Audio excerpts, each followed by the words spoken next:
personal correspondence as a proof of high treason. Verdicts are given not by judges, but by agents of FSB in such cases. Tens of thousands of rubles fined for likes in social networks. Government will only strengthen the digital gulag. Russians are under the hood of Kremlin's lackeys.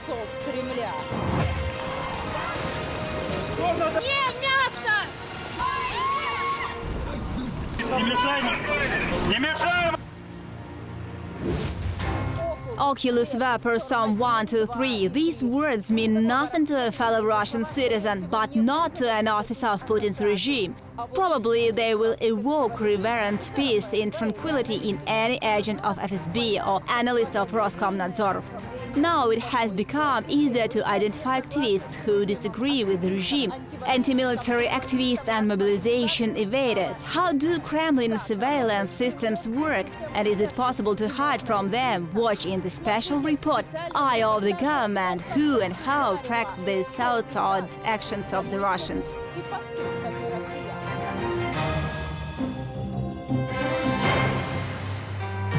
Putin is the thief. The story of Pavel Harutanenko's political activism began with a poster with such words. He hung this banner in Irkutsk at the beginning of 2019. The Kremlin didn't remain in doubt and immediately began chasing the activist.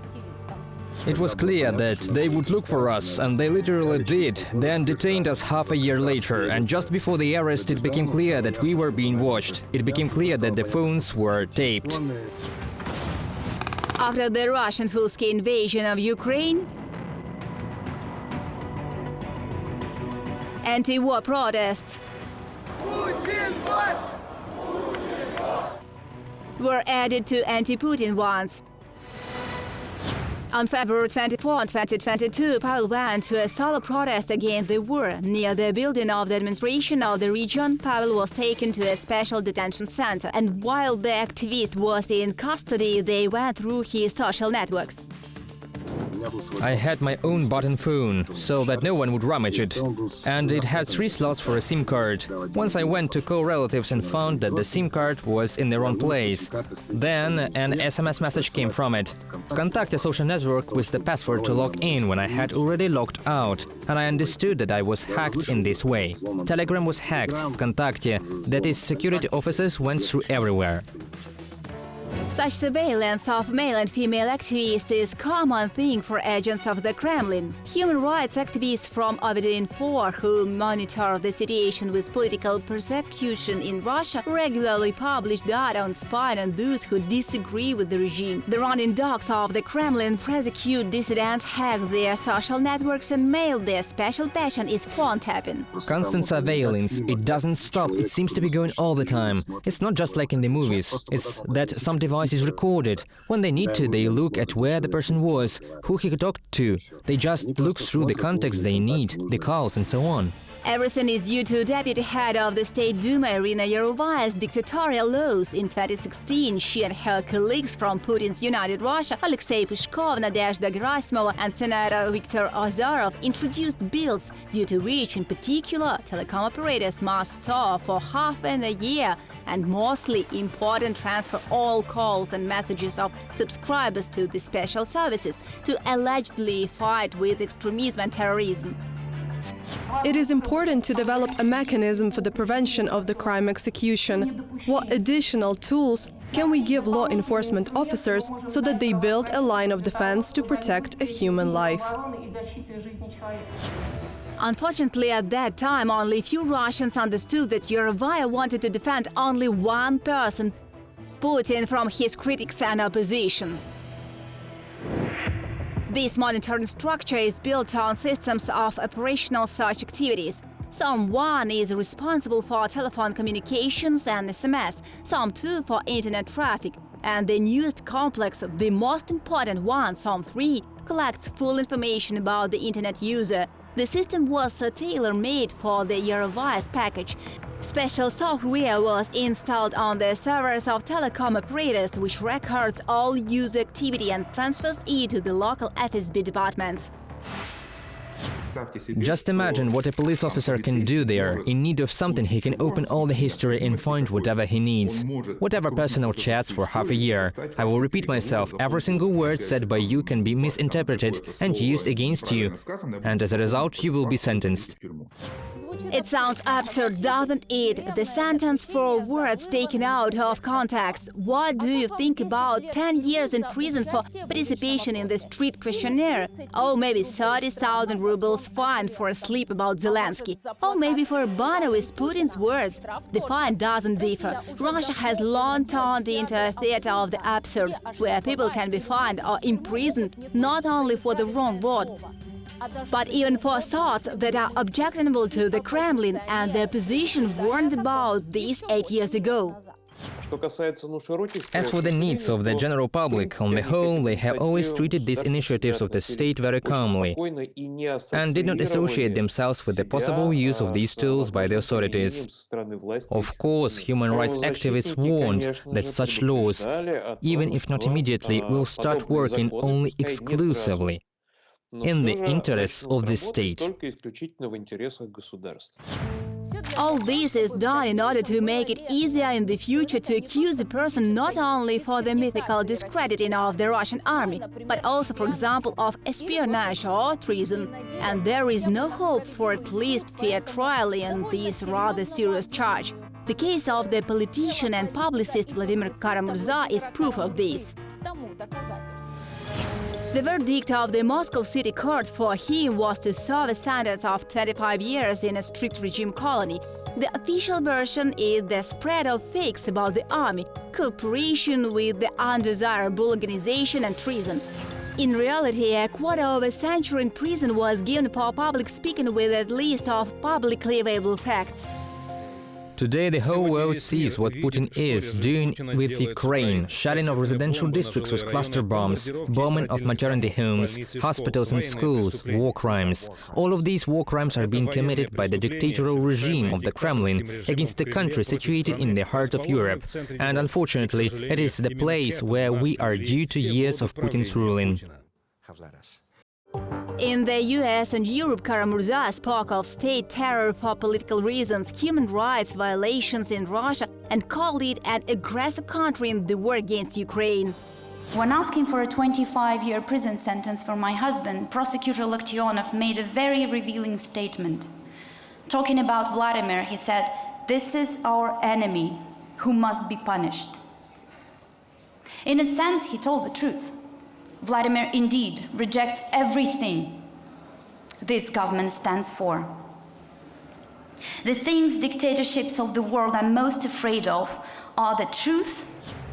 Repressive laws testify to the fear of Putin and his henchmen. Since the beginning of Russia's full-scale invasion of Ukraine, Russia has come up with dozens of dictatorial restrictions and punishments. These are military censorship, a register of foreign agents, and the closure of the media. One of the latest is tower punishment up to life imprisonment for high treason, and even a snippet of a telephone conversation can be used as evidence in such a case. In my experience, I had cases in treason and espionage. Often the only evidence is a document that is actually drawn up by the FSB itself.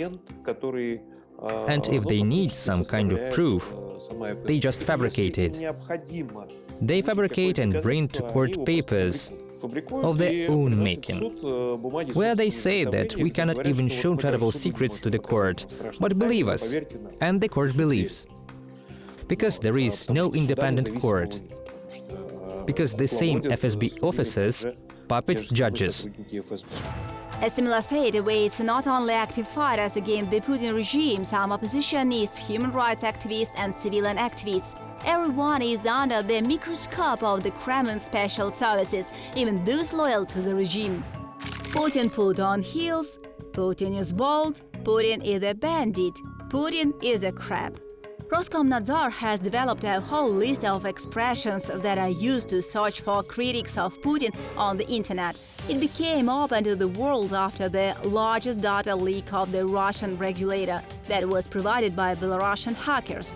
Cyberpartisans hacked into the internal network of the main radio frequency center of Roskomnadzor. which was engaged in surveillance of the Russians.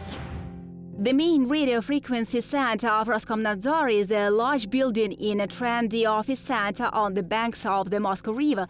Officially, they were supposed to supervise the proper use of radio frequencies, for example, issuing permits to radio emitters or certifying ship radios. They switched to political things. They were watching, they were already creating technologies for surveillance and censorship of the Russian opposition security, but also, so to speak, countries that they consider to be within the sphere of Russian interests. These are Russia, Ukraine, Kazakhstan, for example. Relatively speaking, they collect comments of criticism of Putin, for example, somewhere in some region, or criticism of mobilization, and on the same day, via the messenger, immediately created by them, send these messages. This is so-called mini report for the FSB and the National Guard.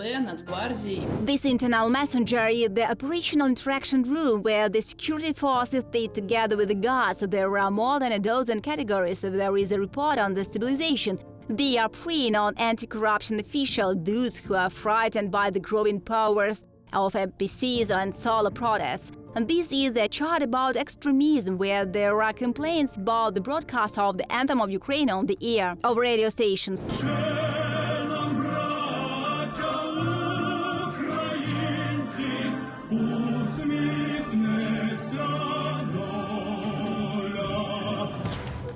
In total, about 5,000 people work in the MRFC of Roskomnadzor. Remember these names. These people are the main censors of Russia. They supervise the surveillance of the media and the removal of information objectionable to the Kremlin, compose a dossier to recognize citizens as foreign agents, or arbitrarily determine what information Yandex search system will show and what is better to hide. This is a telling example. In Google and Yandex, we entered the same queries: fight for Bakhmut. The search, which the Kremlin cannot control, will immediately tell you about the losses of Russia, about heavy battles, and give links to various sources. Yandex has solid victories for Russia, promises to capture the city in the nearest future, and there is not even a word about the fact that Russia actually destroyed Bakhmut, as it was with Mariupol and Marinka.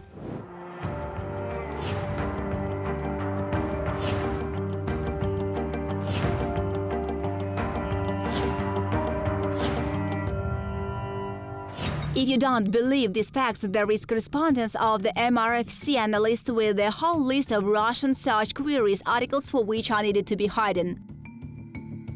And what is this special task, Yandex.U? For search queries which give links to Yandex to be excluded from search results. And then there are 2,000 requests objectionable to the Putin regime, and the senders are hurrying up to block them. The scale of censorship is shocking. This is the data for the first 9.5 months of a full-scale Russian war against Ukraine. With regard to cause for protests, Roskomnadzor identified 40,253 materials that violated the law. 27,463 were removed, 3,201 were blocked. Regarding unreliable information, Roskomnadzor identified 169,156 materials that violated the law. 102,004 materials were removed. 15,599 were blocked. From the report, results of work to counter attempts to destabilize Russian society in the context of a special military operation on the territory of Ukraine. But there is also a fly in the ointment of the Russian censorship. Telegram and YouTube are difficult to block. The groundskeepers of the Kremlin haven't decided yet what to do with Telegram, but they propose to slow down the speed of YouTube. Technically, they carry out acts of censorship, but censorship in Russia is prohibited by the 29th article of the Constitution, and it is expressly prohibited. That is, they are criminals, and there are quite a lot of them. Probably there are 5,000 of them in the whole apparatus. Each region has its own department of Roskomnadzor and the central department, where in fact they do all this stuff. That is, this is not an ordinary department, this is kind of police, internet police. It was to help Russian senders that they created the Oculus system, in fact a digital Gulag that analyzes photo and video content, processing 200,000 images a day. They enter into the system, and these systems look at various social networks where the opinions are expressed. Then a person can go, and that so often happens manually, look through the comments, look through the person who posted it. One of the main tasks for the Oculus is to find those who offend the Russian authorities. A dictionary of Putin's insults was worked out especially for this program. The authorities are proactively instilling a sense of fear among the population. In fact, this is so-called conservation of the Putin's regime. And in a broader sense, this Chekist junta, which seized all the government bodies in Russia, is preparing for hard times. And in this meaning, intimidation of the population along with aggressive propaganda should ensure the absence of any voices against any laws that would try to rock the boat. The value of the censors for the Kremlin is evidenced by the cost of their maintenance. The leaders receive 500,000 rubles a month. Ordinary employees receive an average of 80,000, having additional bonuses for diligent work and reservations from mobilization for everyone. Last year, the activists of the MRFC called the Russians 20.5 billion rubles. This is 2 billion more than the budget of Khabarovsk city. Only for this money, the overseers of the Russian internet have a comfortable office, competitive salaries, and a reservation from mobilization. And Khabarovsk lives like that. But the Kremlin is in no hurry to build roads or new houses instead of wooden barracks in Khabarovsk. On the contrary, they are preparing to invest at least another 300 million rubles into censorship. To help internet guards, they are developing another surveillance system, Vapor. It will analyze texts, articles, news, comments, identify points of tension, and even predict possible protests. For example, if a person wrote a negative comment, I don't know, about the construction of a new church, and there, according to some profile, according to the interests of likes and so on, they create a profile that a person could potentially be aggressive and somehow cause discontent within society and call for a protest. And this person can potentially be detained, interrogated, and so on. This is, they even work on such schemes so as not to waste time compiling these files by people.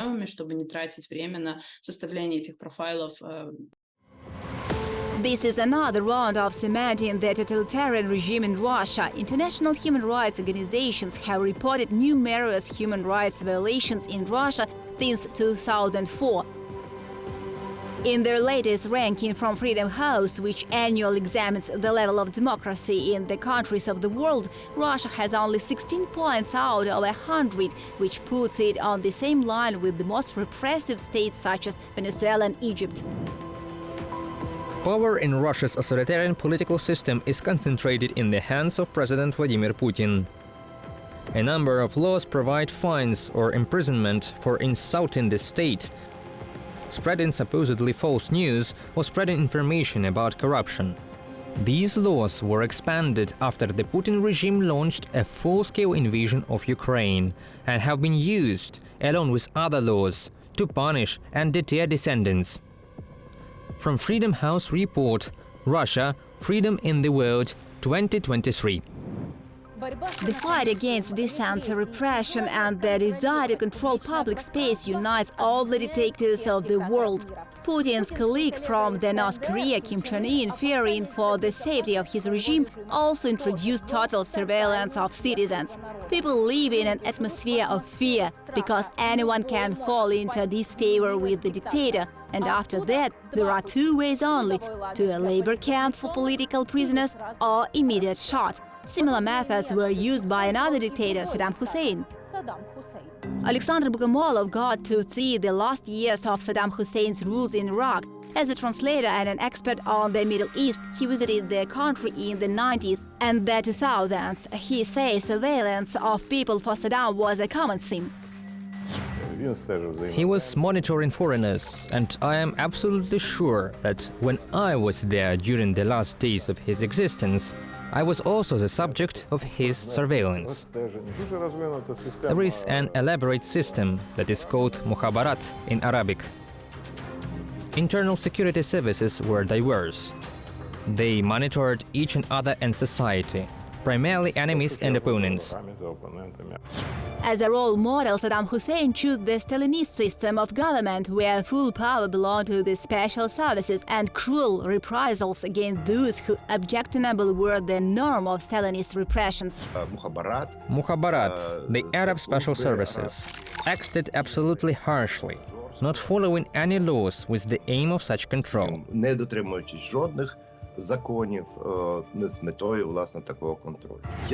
I think that this story of surveillance, the story of total control over the population, was just, you could say, copy-pasted from Soviet practices. That is, the Stalinist Soviet Union, and later the Soviet Union at the time of the omnipotence of the KGB.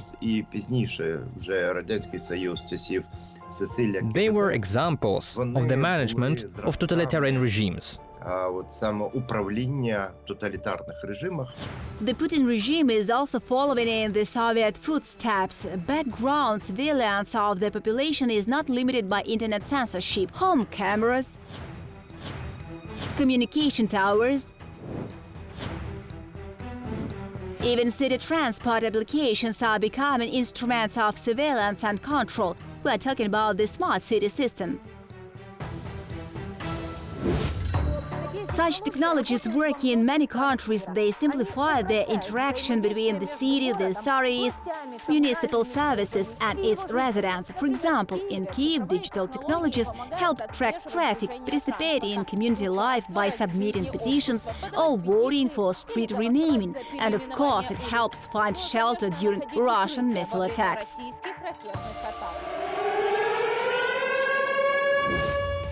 In Russia, a smart city includes thousands of surveillance cameras with the face recognition system, not in order to promptly search for criminals, but to prey on opponents of the regime. Earlier, if you came to an unauthorized protest, participated, maybe even went home without being caught, it meant that everything was fine, it worked out. And suddenly it turned out that there was nothing fine. They can come to you in 2-3 days. In 2-3 days they will identify you with cameras, with the help of data provided by mobile operators. Andrei Zakharov used to work as a correspondent for the Russian BBC service. Then he found out that by collecting information from city cameras, from telephone towers, receipt for the payment of utilities, the history of internet traffic through public Wi-Fi, the Moscow City Hall can learn about the person every single detail, starting with a home address and up to a place of work. If the authorities know this, then the special services know even more. The system of equipping the authorities with such stuff is arranged in Russia in such a way that often local authorities, Moscow for example, install cameras and facial recognition systems, and all the special services start to use it. All law enforcement officers, including the FSB, obviously, and the police as well. A Moscow official has already stated that surveillance cameras in Moscow will help to search for new mobilized people who live outside their place of registration, which is why they could not be served with the summoners. To determine the conscript's place of residence, video surveillance systems of the city of Moscow are used. On the instructions of the Moscow mayor, the organizations in which the conscripts work provide information about them to the military commissariats. Educational organizations help us determine where the conscripts study. Maxim Lokhtev, military commissar of Moscow, in a comment to the propaganda news agency TASS. Such statements once again confirm that for the sake of their imperial ambitions, Putin's regime is ready to throw every Russian into the fury of the war. And the only chance to save your life is to go into the shadows and hide from civilians, to use a VPN on internet, to cover your face on the street, moving away, and in your phone will also complicate detection. VKontakte never at all forgets it. There is no such company. Never use VKontakte, because it will betray you at the first opportunity. Do not use Sberbank. do not use all these state banks, whose programs actually include protection and the possibility of surveillance. But if you can hide from street cameras and civilians on the network, then you can hardly hide from electronic summons. In case of getting an electronic summons, a person is obliged to appear at the military registration and enlistment office himself. If he doesn't want to do this, then within a period of 7 to 20 days, various rights through public services will be sequentially turned off for him, including the right to travel abroad, the right to drive a car, the ability to register individual entrepreneurship, take loans, make transactions with property, and so on. With the adoption of the law on electronic summons, the Kremlin once again confirmed that for Putin's regime, Russians are nothing more than military property, consumables, and if, according to the new standards, to hide from the summons for a war, in fact for sudden death, is the big challenge. The chance of survival is the fight against the regime, the fight for your life. After all, if you hide from evil, it will overtake you. If you fight, evil can be defeated. Ksenia Barvinenko, Special Report.